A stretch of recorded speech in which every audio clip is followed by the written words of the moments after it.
ఈ దారాన్ని గంధంలో ముంచుతారెందుకంటీ? అమ్మవారికి నీడనిచ్చే ఏ చెట్టైనా పవిత్రమైనదే.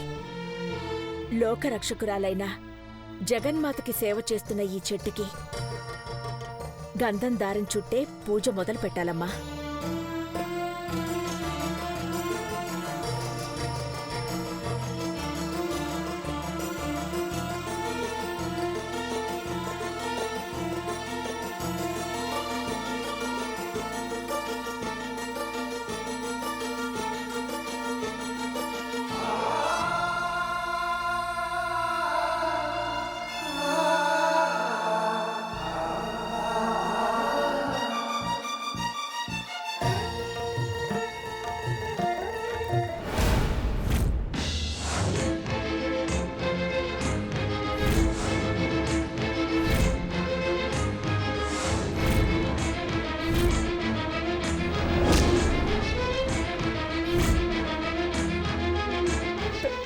బాబు అమ్మా, అక్కడ చూడు నాన్న.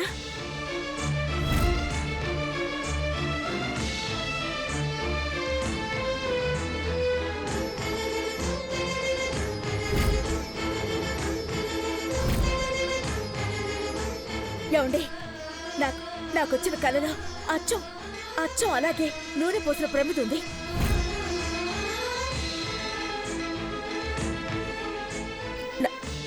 నా పెద్ద కోడలే వచ్చి అక్కడున్న కంకణాన్ని కట్టుకుని దీపాన్ని వెలిగించినట్టు కలపడింది.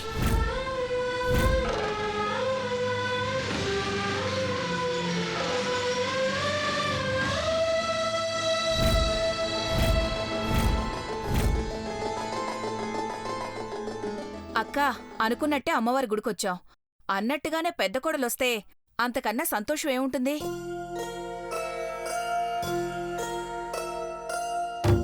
వదినా, నీ కళ నిజం అవడం ఈరోజు మేమంతా కళ్ళారా చూస్తాం.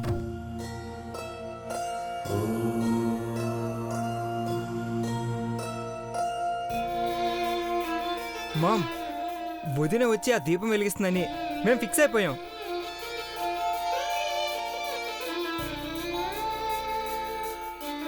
చాలా ఆనందంగా ఉంది అఖిల. అమ్మోరు తల్లి ప్రసాదంగా ఈరోజు మనకి పెద్ద కోడల్ని అందించబోతోంది.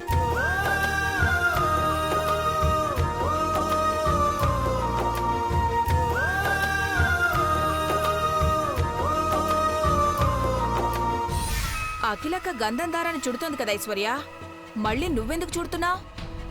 పాపం పార్వతి బోనం మోసుకుని రాలేకపోయింది కదా ఆంటీ. తను తీసుకురాకపోయినా మనం తీసుకొచ్చాం కదా. అందుకే గంధం దారాన్ని అమ్మోరు చుట్టూ చుట్టి పార్వతి కోరికలు ఏమైనా ఉంటే తీర్చమని మొక్కుకుంటాను.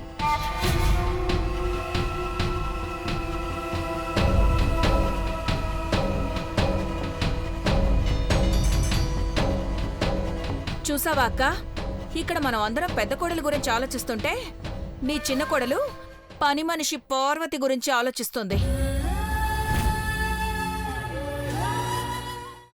అమ్మా, అలాంటి వాళ్ళది నిజమైన ప్రేమ కాదు, అది వ్యామోహం. ఎగ్జాక్ట్లీ చిన్నత్త, నిజంగా ప్రేమించుకున్న వాళ్ళు అలా చేయరు. ఎంత మనసు విరిగిపోతే కన్న కూతుర్ని పట్టుకొని మా దృష్టిలో చచ్చిపోయా ఉంటుందా తల్లి? అది సరే అమ్మా, తన కూతురుతో తన మాట అనేటప్పుడు ఆమె మాటల్లో వ్యథ, కళ్ళల్లో బాధ గమనించావమ్మా?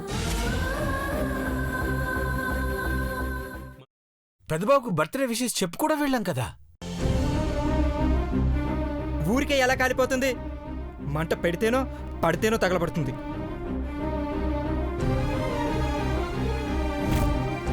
కరెక్ట్ చిన్నబాబు, నీకొచ్చినట్టే నాకు డౌట్ వచ్చింది. పార్వతే షర్టును తగలబెట్టిందనుకుంటా.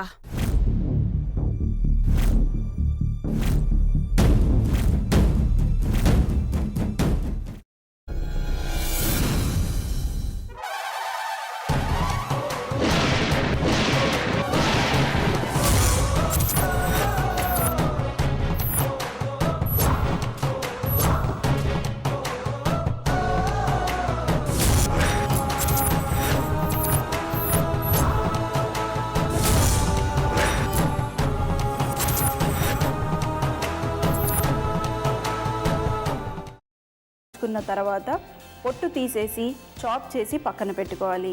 ఒక ప్యాన్లో కొద్దిగా నూనె వేడి చేసి అందులో ఆవాలు, మినప్పప్పు, శనగపప్పు, కరివేపాకు, సన్నగా తరిగి పెట్టుకున్న ఉల్లిపాయలు వేసుకుని 1 నిమిషం పాటు వేయించుకోవాలి. ఆ తర్వాత కాల్చి కట్ చేసి పెట్టుకున్న వంకాయని కూడా అందులో వేసుకుని బాగా మిక్స్ చేసి బౌల్లోకి ట్రాన్స్ఫర్ చేసుకుని అందులో తగినంత చిక్కటి పెరుగు లేదా పల్చటి పెరుగు వేసుకుని మిక్స్ చేసి అన్నంతో కానివ్వండి, చపాతీతో కానివ్వండి సర్వ్ చేసినా చాలా బాగుంటుంది.